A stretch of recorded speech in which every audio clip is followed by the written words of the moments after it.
آپ کی نیت تبدیل ہو گئی، آپ کے ارادے تبدیل ہو جائیں گے، مقصد تبدیل ہو جائے گا۔ چلے نا، آپ سب چھوڑیں، آپ آ جائیں قربانی پر۔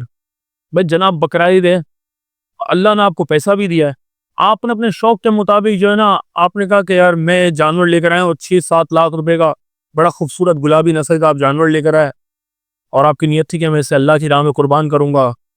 آپ نے 6-7 لاکھ روپے اپنی محنت کی کمائی دی، بیوپاری کو آپ جانور لے کر آئے، آپ نے علاقے میں جانور اتارا، لوگوں نے کہا واہ یار کیا جانور لائے ہو، سبحان اللہ۔ آپ نے کہا ماشاءاللہ الحمدللہ، سیٹھ صاحب بھائی، حاجی صاحب ماشاءاللہ جانور لائیں، کیونکہ نیت تبدیل ہو گئی۔ اب آپ بتائیں، واضح بات ہے نا، اتنا تو آپ کو بھی بتائیں، اب یہ جو قربانی ہوگی، کیا یہ قربانی قبول ہوگی کہ نہیں ہوگی؟ قبول رب تعالیٰ نے کرنی ہے، لیکن لو بتا دیا نا، اگر تمہاری نیت میں مسئلہ آ گیا تو قبول نہیں ہوگی، اور اگر اللہ نہ کرے ایسا خیال آیا، آپ نے پھر کہا استغفر اللہ ربی من کل ذنب واتوب الیہ۔ آپ دیکھیں نا، سرکار دو عالم علیہ الصلوۃ والسلام تمام انبیاء کے سردار، تمام انبیاء معصوم، ان سے تو خطا کا تصور ہی نہیں ہے نا، گناہ کا تصور ہی نہیں ہے۔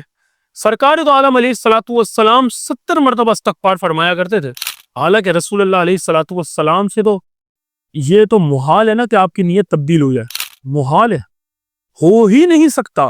پھر بھی آپ علیہ الصلوۃ والسلام 70 مرتبہ استغفار فرمایا کرتے تھے، تعلیم امت کے لیے، کہ میری امت اگر ذرا آگے پیچھے ہو جاؤ، دھیان ادھر ادھر ہو جائے، نیت ادھر ادھر ہو جائے، تو تم نے اللہ کی بارگاہ میں رجوع کرنا ہے، اللہ سے استغفار ماننی ہے، اللہ کی پناہ مانگنی ہے۔ آپ نے نہیں دیکھا صوفیاء کو، بزرگوں کو، اتنی نمازیں پڑھتے ہیں، اتنے نوافل پڑھتے ہیں، اتنے روزے چلے ساری چیزیں کرتے ہیں، آخر میں روتے ہیں اور دعا مانگتے ہیں کہ یا اللہ ہماری توبہ قبول فرما، ہماری مغفرت فرما۔ تو یہ کیا چیز ہے؟ یہ وہی چیز ہے جو استغفار کیا جا رہا تھا نا، جو تعلیم امت تھی رسول اللہ علیہ الصلوۃ والسلام کی۔ تو آپ کی نیت تبدیل ہو گئی، نتیجہ بدل جائے گا، یہ یاد رکھیں، یہ پوائنٹ ہے، نیت تبدیل ہو گئی، نتیجہ بدل جائے گا۔